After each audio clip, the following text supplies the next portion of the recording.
구약성경 출애굽기 3장 11절로부터 14절까지의 말씀을 제가 봉독하겠습니다. 모세가 하나님께 아뢰되 내가 누구이기에 바로에게 가며 이스라엘 자손을 애굽에서 인도하여 내리이까? 하나님이 이르시되 내가 반드시 너와 함께 있으리라. 내가 그 백성을 애굽에서 인도하여 낸 후에 너희가 이 산에서 하나님을 섬기리니 이것이 내가 너를 보낸 증거니라. 모세가 하나님께 아뢰되 내가 이스라엘 자손에게 가서 이르기를 너희의 조상의 하나님이 나를 너희에게 보내셨다 하면 그들이 내게 묻기를 그의 이름이 무엇이냐 하리니 내가 무엇이라고 그들에게 말하리이까? 하나님이 모세에게 이르시되 나는 스스로 있는 자이니라. 또 이르시되 너는 이스라엘 자손에게 이같이 이르기를 스스로 있는 자가 나를 너희에게 보내셨다 하라. 아멘. 오늘 달빛 세상 달빛 인생이라는 제목으로 지정범 전수님께서 말씀 전해 주시겠습니다.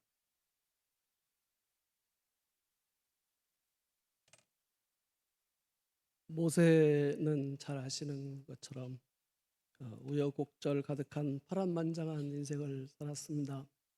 한때는 왕궁에서 화려한 시절을 보내면서 좋은 기회들도 얻었고 자기 민족 하나님의 백성을 향해 가지는 뜨거운 열정도 있었습니다. 그러다 상황이 꼬이면서 생각지 않았던 도망자의 삶을 살게 됩니다. 미디안 광야에서 40년을 살게 되는데 당시 이 지역은 애굽 노예들이 탈출해서 살던 그 경로에 있는 지역이었습니다. 너무나 비극적인 반전의 인생을 경험하고 살게 되죠. 그래도 그곳에서 결혼도 하고 자녀도 낳고 꾸역꾸역 나름대로 정착의 안정을 이루며 살아가게 되는데 그러던 어느 날 양떼를 물고 호렙산에 갔다가 예상치 않는 하나님의 부르심의 음성을 듣게 됩니다. 네가 가야 할 길이 있다. 이때 모세 나이가 80이었습니다.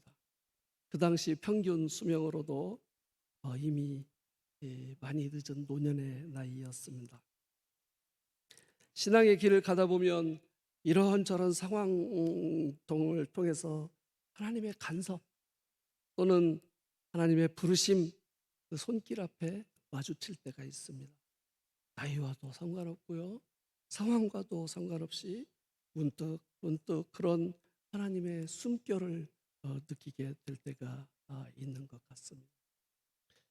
그것이 10대, 20대 청춘의 때일 수도 있고요, 나이가 너무 들었는가 싶은 그런 때도 있을 수 있는 것 같습니다. 오늘 본문 모세에게 찾아온 바로 그 모세를 향한 부르심의 대목에서 모세가 하나님께 던진 두 가지 중요한 질문과 하나님께서 모세에게 주신 두 가지 중요한 대답이 있습니다. 첫 번째 질문, 내가 누구이기에 그 길을 갑니까? 두 번째 질문, 그렇게 나를 보내시는 하나님은 누구십니까? 첫 번째 질문에 대한 하나님의 대답은 이렇습니다. 내가 반드시 너와 함께 있으리라. 동문서답이지요. 내가 누굽니까? 내가 반드시 너와 함께 있다. 동문서답인데 하나님 백성으로 살아가는 인생 그 정체성의 본질을 담았습니다. 네가 누구냐고? 내가 반드시 함께하는 너다. 내가 누구기에? 라고 묻는 이 모세의 질문을 잘 보면 그 바탕은 부정적인 자존감입니다. 내가 누구기에? 나는 부족한 사람입니다. 뭔가를 바라신다면 나는 자격이 없습니다. 그런데 하나님은 내가 반드시 너와 함께한다. 이 사실만 단호하게 강조해서 말씀하십니다. 얼마 전에 한 드라마 이야기를 듣게 됐습니다. 제목이 25, 21더라고요. 저희 막내딸 나이가 요또래여서 줄거리를 한번 찾아서 줄거리만 읽어보았습니다. 나희도라는 펜싱 선수가 있습니다. 치열한 경쟁 속에서 너무 지치고 불안하고 무력감에 빠져 있는 이 나이도 선수에게 코치가 찾아가 이렇게 이야기합니다. 너를 못 믿겠으면 너를 선택한 나를 믿어라. 딸아이 생각하면서 찾아 읽었는데 정신이 번쩍 들었습니다. 너는 어떤 선수냐고? 내가 선택했고 내가 너와 함께하는 그런 선수라. 그러니까 너를 선택한 나를 믿으라고. 우리에게 주시는 하나님의 음성 같지 않으신가요? 두 번째 모세의 질문은 그렇게 나를 부르시는 하나님은 누구십니까? 입니다. 대답, 나는 스스로 있는 자. 나는 스스로 있는 자이다. 이 뜻과 의미를 이 중요한 말씀이니까 자꾸 반복해서 묵상하다가 이 의미랑 딱 연결되는 단어 하나가 생각이 났습니다. 나는 스스로 있는 자. 연상에서 떠오를 수 있는 단어 뭘까요? 힌트는 한자 단어이고 두 글자입니다.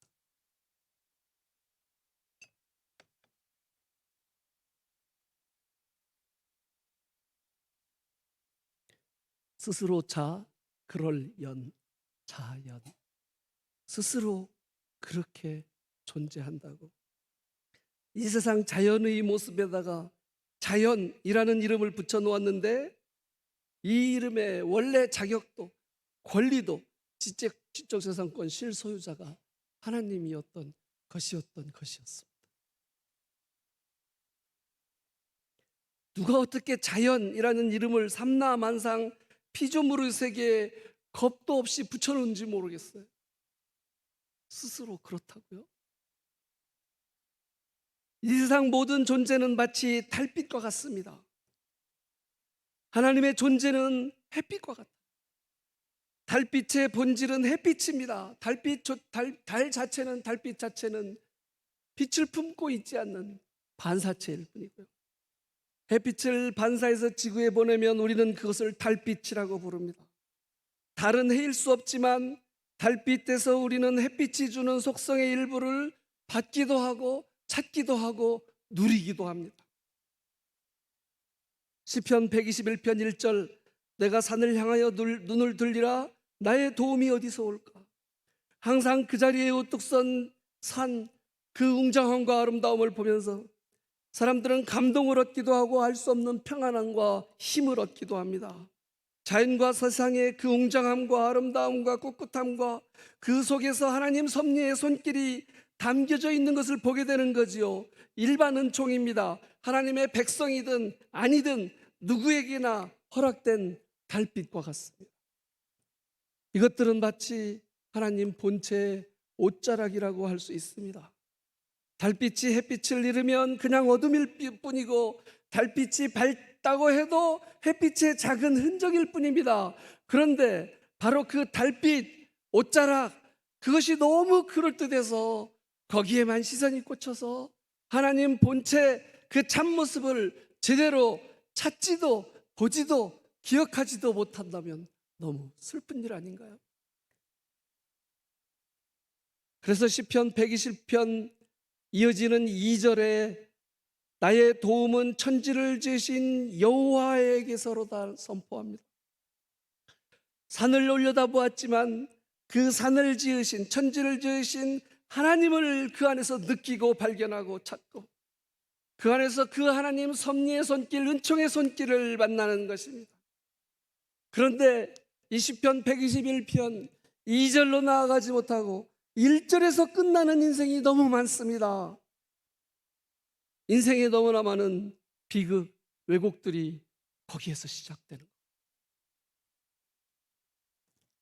여기에서 벗어나기 위해서 가져야 될 너무나 중요한 한 가지 자세, 그 출발점은 인생과 세상을 지으시고 주관하시는 창조주 하나님, 그 하나님을 기억하고 인정하고 드리는 감사와 감탄의 마음입니다. 하나님께서 바로 이 세상과 우리들 인생을 지으시고 참 좋다 감탄하셨습니다. 그래서 우리도 그 세상을 향해서 감탄의 고백이 있어야 합니다. 너무나 당연해요. 인간 타락으로 그 많은 영역들이 훼손되고 말았지만 하나님 의도의 본질은 훼손되지 않았습니다. 그 하나님의 뜻과 손길을 느끼고 찾고 깨달으면서 드리는 감탄의 고백이 있어요. 그런데 거기에 기본 자세, 전제 조건이 필요합니다. 하나님 앞에 드리는 감사의 마음입니다. 그 감탄할 만한 세상을 지으신 창조주의 존재를 인정하고 그 손길을 겸손히 감사함으로 받아들이며 나아가는 것입니다. 그것이 먼저예요. 하나님은 감탄만 하셨지만 우리는 감사하면서 감탄해야 돼요.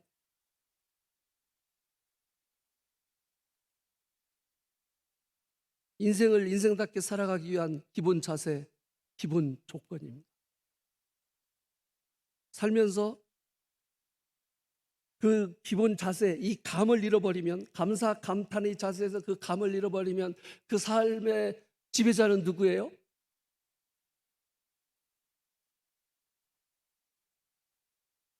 이렇게라도 말을 만들어서 전하면 좀 외우실까 봐. 감사 감탄의 삶의 기본 자세에서 그 기본 자세 감을 잃어버리면 그 삶의 지배자는 누구예요? 사탄. 제가 지난번 설교에서 시청각 설교를 했더니 이번에 또 없냐고 여쭤보시는 분이 계시는데 없습니다. 저 이 마술계 떠났습니다. 사실은 마술 준비를 하나 했는데 다음 달 초등부 가서 할 거예요. 오늘은 이겁니다. 이거 외우셔야 돼요. 감사, 감탄, 인생을 제대로 인생답게 살아나가는 인생의 기본 자세, 이 감사, 감탄의 자세에서 그 감을 잃어버리면 그 삶의 지배자는 사탄이에요. 지어난 말인데 맞는 것 같지 않아요? 그냥 외우시라고요. 전도서 3장 11절, 하나님이 모든 것을 지으시고 때를 따라 아름답게 하셨고 또 사람들에게는 영혼을 사모하는 마음을 주셨느니라. 그러나 하나님이 하시는 일의 시종을 사람으로 측량할 수 없게 하셨도다. 영혼을 사모하는 마음, 종교성입니다. 그 종교성의 안경을 통해서 하나님의 자취를 구하고 바라볼 수 있게 하셨습니다. 로마서 1장 20절, 창세로부터 그의 보이지 아니하는 것들 곧 그의 영원하신 능력과 신성이 그의 만드신 만물에 분명히 보여 알려졌나니 그러므로 그들이 핑계하지 못할지니라. 스스로 존재하신 하나님, 이 조물주 발광차의 자취들이 만물의 달빛처럼 담겨져 있기도 하고 비춰지고도 있는데 그것이 전부인 것처럼 거기에 놀라고 압도되면서 스스로 존재하는 것, 자연, 이 이름을 결코 스스로 존재할 수 없는 피조물 반사체의 모습에다가 그냥 갖다 바친 것이 상표 등록을 해놓으셨어야 하는. 로마서 1장 25절, 이는 그들이 하나님의 진리를 거짓 것으로 바꾸어 피조물을 조물주보다 더 경배하고 섬김이라. 마치 바벨탑을 쌓아놓고는 이렇게 높이 쌓으면 하늘도 우리 손아귀에 있지 않은가. 우리 이름을 내자, 하나님 빼고 우리 이름을 내자, 그런 식으로 붙여진 이름이 우리가 쉽게 자연이라고 부르는 자연, 어떻게 피조물 자연이 그렇게 스스로 존재합니까? 완전 상표 토용이지. 스스로 계신 하나님. 그런데 인간들은 그 하나님의 그림자 자취만 가지고 하나님을 다 이해하고 다 설명했다고 말하려고 합니다. 자연의 이치를 과학과 철학으로 연기해서 하나씩 둘씩 파헤치다가 뭔가 좀 찾아지면 결국은 하나님까지도 그 자연의 한 부분으로 어떻게든 우겨넣으려고 합니다. 토끼가 점프를 하면 꽤 잘 뛰지요. 높이 뛰기도 하고 한참을 공중에서 머무릅니다. 새도 하늘을 날죠. 하늘을 높이 날며 머무릅니다. 토끼 중에 잘 뛰는 토끼가 연습을 시키고 훈련을 잘 시키면, 그래서 점프의 시간을 길게 하고 더 높이 하면 언젠가 토끼가 새가 될까요? 토끼가 점프해서 하늘에 떠 있는 것과 새가 날면서 하늘에 떠 있는 것은 아예 처음부터 비교의 대상이 되지 않습니다. 질적으로 그 바탕이 달라요. 토끼는 근육의 힘으로 뛰어오르는 것이고요. 새는 기본적으로 바람과 공기의 유체역학적인 힘으로 하늘에 떠 있어요. 날개 근육을 사용하기는 하지만 그건 보조의 역할입니다. 기본적으로 질적으로 달라요. 신앙과 과학의 영역은요, 질적으로 다릅니다. 과학으로 어떤 한 측면, 신앙의 어떤 한 측면이 이해도 되고 또 설명할 수 있다고 합니다.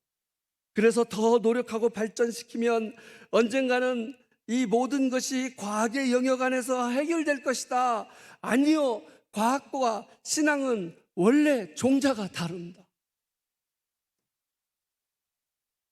우리는 인생과 세상을 지으시고 다스리시는 창조주, 절대자의 존재를 믿습니다. 그래서 신자라고 불러요. 믿는 자. 그런데 하나님의 창조보다 과학의 이론과 원칙을 믿는 사람들, 불신자라고 부르는 것은 잘못된 표현인 것 같습니다. 요즘 우주선 타고 달나라로 가죠. 지구에서 수많은 실험과 검증을 통해서 확인된 물리 법칙들을 바탕으로 해서 달나라에도 이런 것들이 적용될 것이다 생각하고 믿고 목숨을 바치고 보내는 것입니다. 그걸 어떻게 믿을까요?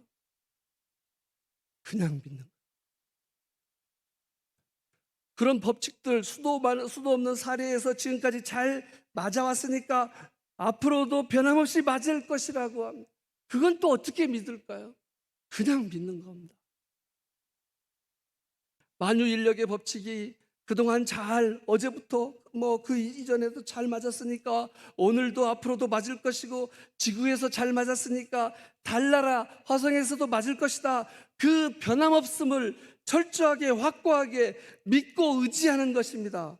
그런데 우주 기원에 대해서는요, 그런 변함없음의 신뢰가 아니라 아무것도 없었던 무에서 원인을 알 수 없는 폭발적인 변화가 우연히 일어나면서 유가 생겼다고, 그것을 또 그 큰 변화와 변혁이 가능하지 않은 것도 아니지 않냐고 설명하면서 그렇게 믿기로 작정하는, 너무나 큰 믿음 아닙니까? 무로부터 뭔가 특별한 원인과 과정으로 우연히 물질들이 생성됐고, 무생물의 조합에서 우연히도 생명체가 발생됐고, 아메바 같은 단세포 생명체가 진화하면서 어떻게 그게 조합되다 보니까 인간으로까지 발전되었다고 생각하는 겁니다. 저기 카메라가 있어요. 카메라의 원재료와 부품들을 큰 상자 안에 넣고 막 흔들면, 정말 오래오래 흔들면 저런 카메라처럼 모양이 만들어서 나올 가능성이 제로가 아닙니다.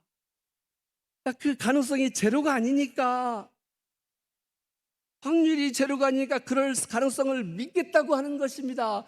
정말 큰 믿음 아닌가요? 그렇게 믿지 않으면 창조주 절대자 앞에 무릎을 꿇어야 하니까요. 그 사람들 불신자가 아니라 확신자입니다. 확증 편향이에요. 확신자. 절대자 하나님의 창조 섭리를 거부하고 스스로 존재하는 삼라만상, 스스로 존재하는 인생, 그렇게 생각하고 믿고 어떻게든 그 길을 찾고 발전시켜 보겠다고 인류 역사를 통해서 수도 없이 노력하고 또 노력하면서 살아와지고 있잖아요. 그런데 잘 보시는 것처럼 세상은 점점 더 불안하고요, 세상은 점점 더 불확실성의 세계로 자꾸 빠져들고 있잖아요. 전 세계 경제학 박사님들이 약 100만 명쯤 계신다고 합니다. 2008년 미국 금융위기를 정확히 예측한 학자는 이 중에 아무도 안 계신다고. 점점 더 많은 변수들이 발생하고요, 점점 더 그 연관성들이 얽히고 설켜서 복잡해져서 예측하기도 대응하기도 점점 힘들어집니다. 종이 포장지를 너무 많이 사용하다 보니까 이 종이 재료인 나무가 훼손되고 자연이 황폐된다. 이것을 우려해서 고민하고 개발하다가 비닐과 플라스틱이 발명되었습니다. 그것들이 지금 와서는 환경재해의 가장 큰 주범이 되고 있습니다. 이런 일들이 너무나 비일비재하잖아요. 인간의 지혜는 끝이 없다. 그것을 믿고 노력하고 자랑하지만 점점 세상도 인생도 점점 실타래처럼 자꾸 꼬여만 가잖아요. X 더하기 Y는 10입니다. 미지수가 2개예요. 방정식은 하나예요. 이렇게 답을 찾으면 X는 1, 2, 3, 4 다 답이기도 하고 아무것도 답이 아니기도 하고 큰 소리 치는 사람이 이겨요. 방정식 하나를 더 찾아요. X 더하기 Y는 10인데 X 빼기 Y는 2다. 그러면 X는 6, Y는 4. 답이 찾았죠. 그런데 문제는요, 세상이 너무 빠르게 변화되면서 점점 더 심하게 복잡해지는 것입니다. 방정식 하나 더 발견하고 찾고 추가해서 답을 찾아내는 속도보다 미지수가 증가하는 속도 훨씬 더 빠르다는 것입니다. 이런 식으로 이 세상이 바뀌어가면 10년, 20년, 30년 우리들 다음 세대는 어떤 세상을 어떻게 살아야 할까요? AI 알파고와 이세돌이 바둑을 둔 거 기억하시죠? 2대1로 알파고 리가 이겼습니다. 이 알파고의 이름이 리예요.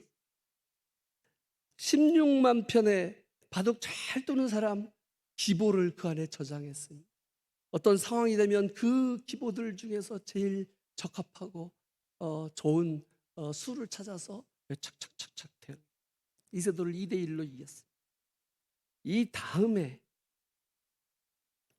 제로라는 알파고를 다시 개발했습니다. 이 알파고 제로는요, 바둑의 기본적인 규칙을 가르쳐주고 72시간 동안 자체 학습을 하게 했습니다. 그리고 알파고 리와 알파고 제로를 바둑 시합을 붙였어요. 100번을 붙였습니다. 100번을 다 알파고 제로가 이겼어요. 시사하는 바가 있지 않은가요? 지금 우리는 정보의 홍수 시대를 살고 있습니다. 이렇게 해보니까 좋다. 아니, 저렇게 해보니까 좋다. 그런 이야기들이 홍수처럼 넘치는데 시간이 지나면 그게 또 바뀌고 상황이 변하고 그러면 또 바뀌고 복잡해집니다. 점점 더 힘들고 치열하고 복잡해져. 어떻게 살아야 될까요? 이 알파고 제로가 보여주는 한 가지 중요한 시사점, 실마리가 그 안에 있다고 생각되어집니다. 기본으로 돌아간다. 원리 원칙의 본질을 찾는다. 망원경의 시야를 가지고 세상을 본다고 합니다. 이 시야 안에 바다가 있고 구름이 흘러가고 배가 지나갑니다. 그런데 갑자기 갈매기가 나타납니다. 본래부터 이 갈매기는 갈 길을 가던 중이었고 그 시간 그 자리에 그 시야에 딱 들어온 것입니다. 그런데 망원경 렌즈로만 바라보던 세상에는 갑자기 새로운 상황이, 이해할 수 없는 상황이 발생한 것입니다. 이게 뭐지? 고민이 시작되고 어떻게 해야 되는 건지 해석을 하게 됩니다. 두 가지 방법이 있습니다. 첫째, 더 성능 좋은, 더 시야각이 넓은 그런 더 좋은 망원경을 개발한다. 그래서 더 많은 영역을 보면서 갑자기 생겨나는 일이었다고 하지만 그런 것들을 좀 더 이해하고 해석하고 적응해 나가도록 노력합니다. 기적이라고 생각했거나 이해하고 설명하지 못했던 현상, 상황들에 대한 분석과 예측이 조금 더 가능해집니다. 그래서 우리가 기술 또는 학문, 철학들 계속 발전 시켜가는 이유이기도 하고 그 결과이기도 하죠. 그런데 여기서 다시 문제는 원점으로 돌아갑니다. 그 망원경의 성능을 개발해서 더 많은 것을 바라볼 수 있게 되는 그 속도보다 새로운 상황이 증가되고 유입되는 속도가 점점 더 빨라진다는 것입니다. 그래서 이제 정말 세상을 향해서도 인생을 향해서도 이 방법밖에는 없는 것 같아요. 두 번째 방법인데 이 방법밖에는 없는 것 같아요. 망원경 렌즈를 통한 시야각의 제한을 받지 않고 온 세상을 다 관망하며 조망하는 존재, 그분으로부터 설명과 지시를 듣는 것입니다. 지금 그리 갈매기 간다. 이건 갈매기다. 갈매기는 이렇게 생겼다. 세상과 인생을 지으신 설계자, 주관자, 그분의 설명과 가르침을 듣고 받아들이고 이해하고 해석하고 적용하면서 살아나가는 것입니다. 이 부분에 대한 생각을 우리가 잘 정립해서 가지고 있지 않으면 눈앞에 보여지는 힘들 점점 더 복잡해지고 혼란스러워지면서 점점 거세지면서 점점점 그 거센 속도를 가지고 우리를 압박하는 눈앞에 보여지는 것들 속에 하나씩 빠져들고 대응하다가 우리들 가장 소중하게 지켜야 될 마음의 뿌리 본질들을 줄줄줄 흘려버리고 잃어버리고 말게 되는 거죠. 달빛을 보다가 그 달빛에 보름달로 커졌다가 초생달로 작아졌다가, 그런데 그것이 전부인 것처럼 그것만 보고 어떨 때는 환호하고 좋아하다가 어떨 때는 실망하다가 그것이 전부인 것처럼 그 앞에 흔들리다가 햇빛의 존재는 까마득히 잃어버리고 마는 것입니다. 춤추기를 좋아하는 원숭이가 있었다고 합니다. 행복하면 춤추고 춤추는 게 행복했습니다. 이 원숭이를 데리고 심리학자들이 실험을 했습니다. 춤추고 나면 바나나를 주기 시작했습니다. 춤도 이렇게 즐거운데 바나나까지 너무 좋아. 그러다가 어느 날 춤을 췄는데 바나나를 안 주기 시작했습니다. 어떻게 했을까요? 춤을 더 이상 안 추는 것입니다. 아니 바나나도 안 주는데 내가 왜 춤을 추냐. 바나나 안 준다고 화를 내면서 점점 본격적으로 돌변하고 말았다고 합니다. 행복을 잃어버린 것이죠. 진짜 행복에 대해서도 그렇고요. 삶의 의미와 가치에서도, 우리들 삶의 의미와 가치에 대해서도 마찬가지인 것 같아요. 바나나 좋은 거 맞습니다. 그런데 어느 순간 그것만 보입니다. 그래서 어떻게든 조금 더 얻어보겠다고 고민하면서 할 수 있는 노력을 다 경주하는데 정말 중요한 것들, 정말 소중한 의미와 가치들의 알맹이는 이제 뭐가 뭔지 알 수가 없습니다. 다 잃어버리고 말아요. 전도서에 반복해서 등장하는 단어는 헛되고 헛되다. 이 세상의 삶을 지켜보고 발견하고 살아가다가 고백한 슬픈 고백이지. 이 헛되다는 단어 히브리어 헤벨 단어의 뜻은 수증기, 한숨, 덧없음입니다. 이 단어가 성경에 처음 등장하는 것이 창세기 4장입니다. 아담이 가인의 동생을 낳았는데 그 동생의 이름을 아벨이라고 짓습니다. 그런데 이 아벨이 헤벨, 같은 단어예요.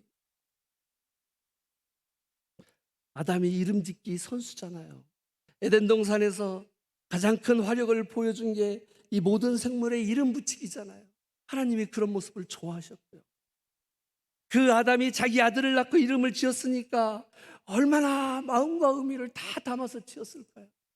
첫째 가인을 낳고는 그 성취의 기쁨이 컸던 것 같아요. 가인이라고 지었는데 이름이 얻다, 획득하다였습니다. 그리고 둘째를 낳았는데 그 이름을 아벨이라고 짓습니다. 헛되고 도덥다. 아마도 그러니까요. 가인을 낳고 너무 좋아하면서 키우면서 보니까 이게 다가 아니구나. 아마도 그런 모습을 실감하고 깨달았던 것 같아요. 성취의 기쁨으로 충만해서 키웠던 가인은 결국 교만과 추락의 삶을 살고 말았습니다. 그런데 그것을 경험하고 나서 헛되고 헛됨을 고백하고 인정하며 키워낸 아벨은 오히려 하나님 앞에 의로운 삶을 살아가게 됩니다. 아벨을 낳고 살아나가는 모습을 보면서 아벨을 이름을 지은 게 아니잖아요. 아벨이 태어나면서 지었으니까 가인의 모습을 보면서 그 마음 심정으로 그 아벨의 고백을 했던 것입니다. 그런데 그 고백을 담아 그 마음의 자세를 담아 아벨을 키웠는데 이 아벨이 오히려 의로운 삶을 살아가게 됩니다. 하나님 앞에서요. 히브리서 11장 4절 믿음으로 아벨은 가인보다 더 나은 제사를 하나님께 드림으로 의로운 자라 하시는 증거를 얻었으니 하나님이 그 예물에 대해 증언하심이라. 그가 죽었으나 그 믿음으로써 지금도 말하느니라.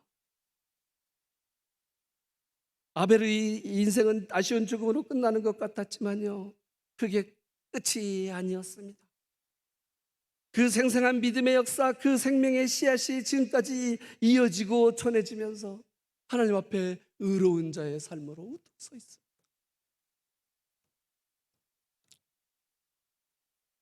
그리고 그 아벨의 죽음 후에 다시 아이를 낳아 그 이름을 셋이라고 합니다. 그 뜻은 세우다, 짓다. 역시 이름 짓기 선수죠.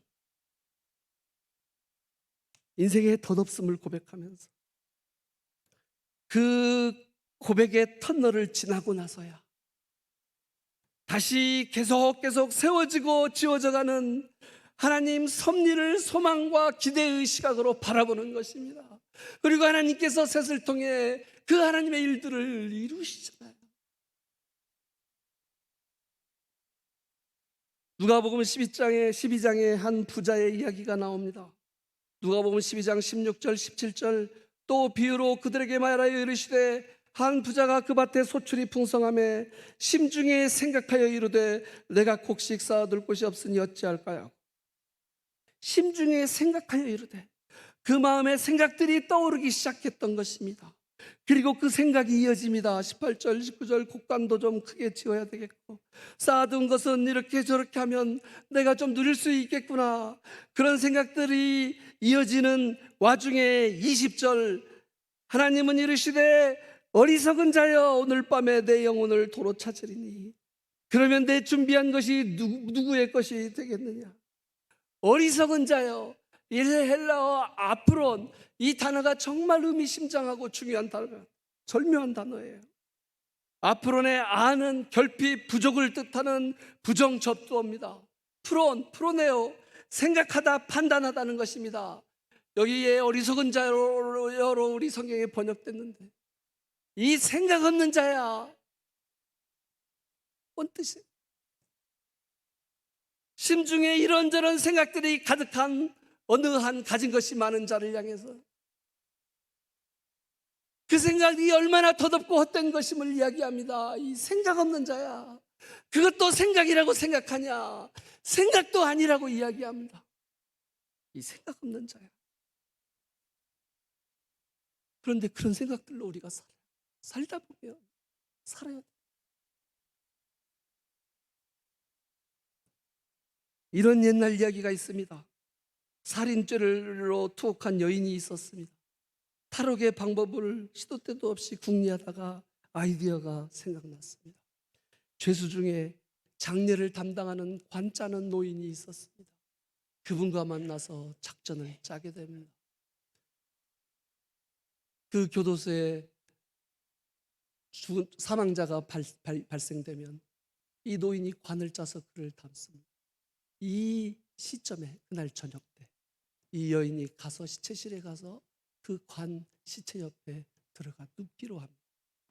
그러면 이 장례를 담당한 관짜는 노인이 그 관을 들고 교도소 밖에 있는 무덤에 묻고 흙을 살짝 돌아왔다가 다음 날 가서 구해주기로 합니다.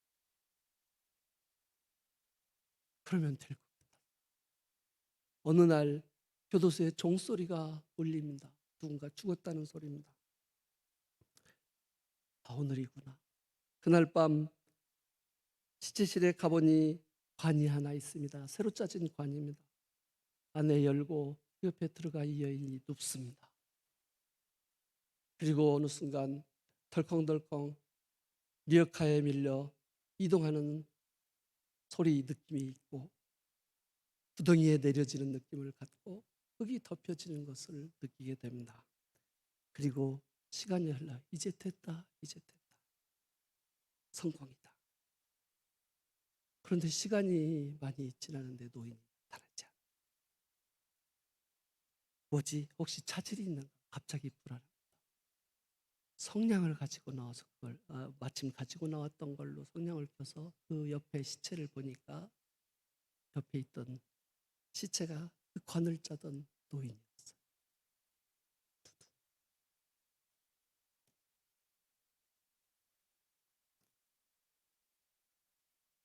요즘 이 시대와 현대인의 삶을 생각하다가 너무 극단적이기는 하지만 이 소설가 히치콕이 쓴 이 장면이 문득 갑자기 떠올랐습니다. 현대인의 삶 한마디로 치열한데 공허합니다. 생각과 노력도 점점 치열해지고요. 극단적이고 파격적으로 되어가는 것 같아요. 바둥바둥 수단과 방법을 가리지 않습니다. 그런데 살다 보면 그 과정에서도 공허하고요. 그걸 잘 견뎠어도 마지막에 정말 공허합니다. 그래 그거야. 이 정도면 되겠지. 이 정도면 안심해도 되겠다. 그런데 그게 정체불명입니다. 모래 위의 상 어느 날 무너지는데 멘붕에 빠지고 말아요. 그래서 사도 바울이 했던 중요한 인생의 고백이 있습니다. 고린도전서 9장 26절. 그러므로 나는 다름질하기를 향방 없는 것 같이 아니하고 싸우기를 허공을 찌는 것 같이 아니하며. 향방 없는 삶, 허공을 치는 공허한 인생. 눈앞에 보여지는 것들에 집중하고 그것에 휩쓸려 살아나가다 그런 향방 없고 공허한 인생으로 우리의 인생이 맞춰지지 않기 위해서 다시 또 확인하고 고백하고 선포해야 될 너무나 단순하고 너무나 확고한 하나님의 약속이 있습니다. 오늘 본문 모세를 부르시며 하나님이 주셨던 말씀입니다. 내가 너와 반드시 함께한다. 하나님이 함께하는 나, 하나님이 함께하는 나. 그 확고한 정체성을 바탕으로 창조주 하나님이 주시는 절대방정식, 세상과 인생의 이치, 원칙, 그것들을 믿음으로 붙들고 적용하고 받아들이며 살아가는 것입니다. 인생을 인생답게 살고 삶의 의미를, 신앙의 의미를 삶답게 신앙답게 살아가게 하는 기초 중에 기초인 것 같아요.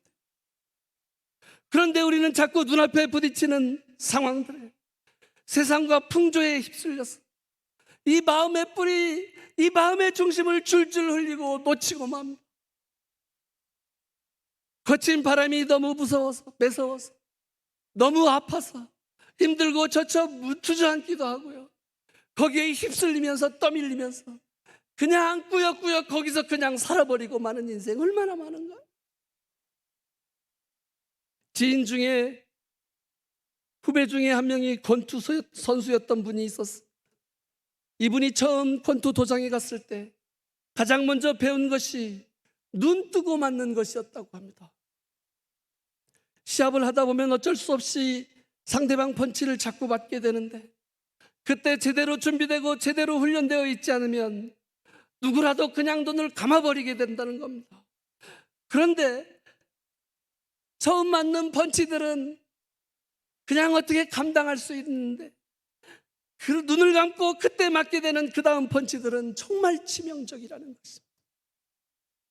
그냥 운동해서 체력 단련을 하겠다고 배우면 그냥 아무렇게나 대충 해도 되는데 선수가 되려면 이것부터 배워야 된다고. 눈뜨기 맞기를 그렇게 배웠대요. 맞아도 눈을 부릅뜨고 맞아야 된다. 그러면 반격의 기회가 반드시 찾아온다. 잘 생각해 보니까요, 우리들 믿음과 소망의 길도 그런 것 같습니다. 그 길을 향해서 그 길을 가면서 마주치는 험한 바람들, 떠밀리고 부딪혀서 너무 아프면 그냥 눈을 감아버리고 싶습니다. 아무 얘기도 들리지 않고요, 아무것도 보이지 않습니다.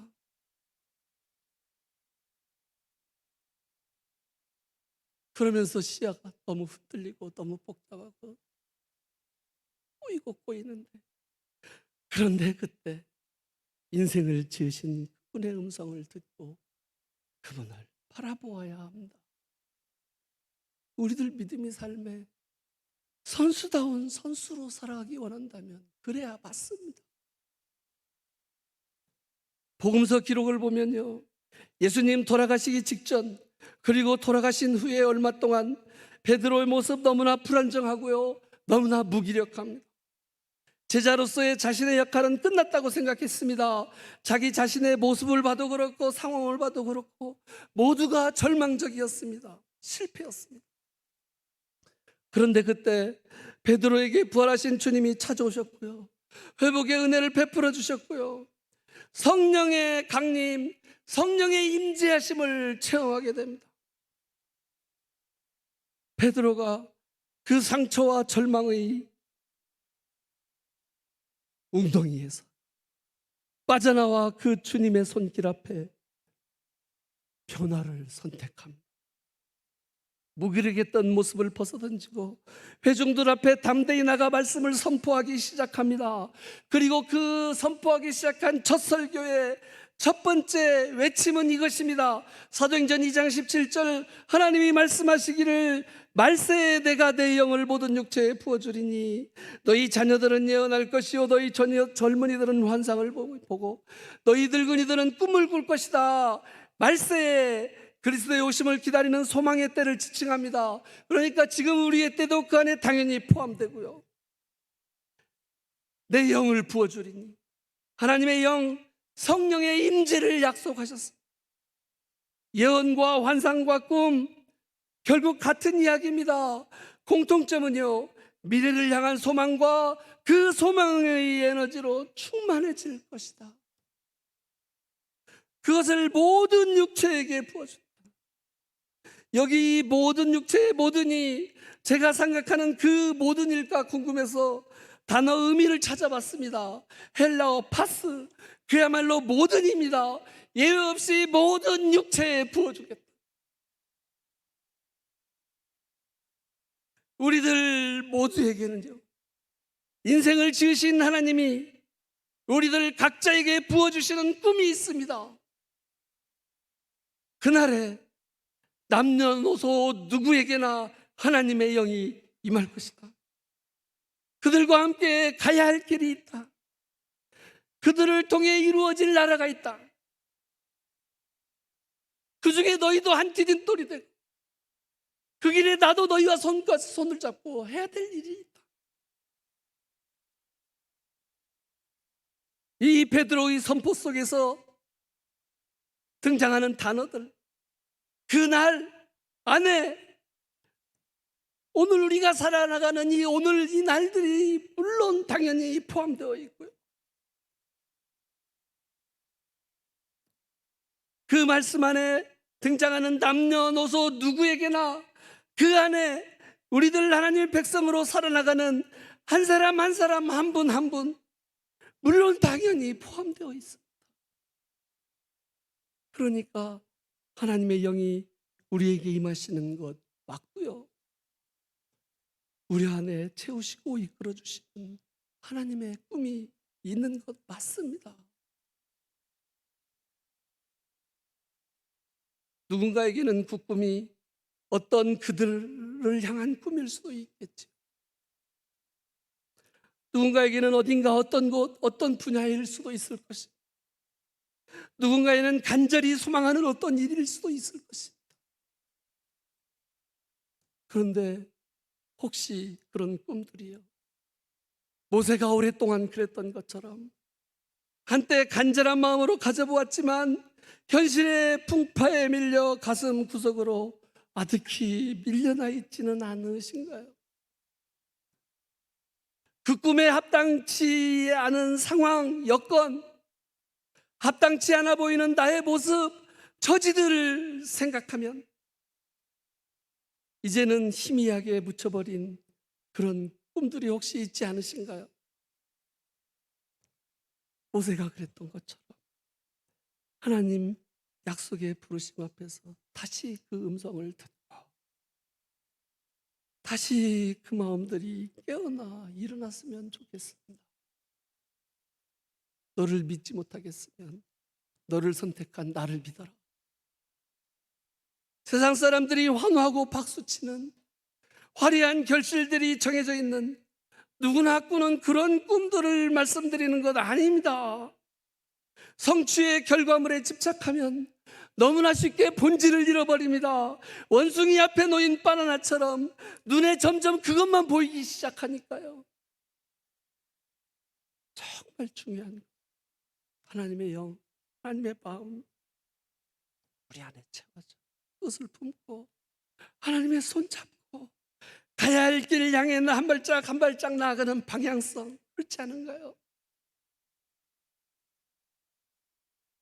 점점 복잡해지는 변화와 불확실성의 세태 속에서 눈으로 보여지는 삼라만상, 현실 세계, 때로 마치 달빛같이 빛나는 그 모습이 전부인 것처럼 휩쓸리고 압도되면서 그냥 꾸역꾸역 떠밀려 살아가는 인생 되지 않았으면 좋겠습니다. 우리들 인생을 지으신 창조주 하나님, 스스로 계시는 하나님, 절대 주권, 절대 섭리, 그 하나님의 음성 앞에 다시 일어나 그 손길 다시 붙잡으면서 믿음과 소망의 길, 가야 하실 길들에 더욱 힘내시기를 간절히 소망합니다. 기도하시겠습니다. 사랑의 하나님 아버지, 세상이 점점 혼탁해고 복잡해지고 혼란스러워져 가면서, 그런데 그것들이 폭풍처럼 몰아치는 그것들이 얼마나 크고 매서운지, 그것들이 전부인 것처럼 우리의 삶과 신앙의 길을 압도하면서 잃어버리고 놓쳐버린 하나님의 음성, 하나님의 뜻, 하나님의 본성적인 본질적인 우리에게 허락해 주시고 부여해 주신 정체성들 얼마나 많은지 주님, 저희의 이 연약한 모습을 붙들어 주시고 찾아와 말씀해 주시고 힘 주시기 원합니다. 그 하나님의 인도하심 앞에서 우리에게 묻혀진 꿈들이 다시 회복되게 하시고, 아니 묻혀지지 않았으면 그 꿈들이 더 힘을 얻게 하시고, 하나님이 기뻐하시는 일들 앞에서 더 당당히 완주하며 주님의 길, 주님 앞에 서기까지 달려갈 수 있도록 주님 붙잡아 인도해 주시옵소서.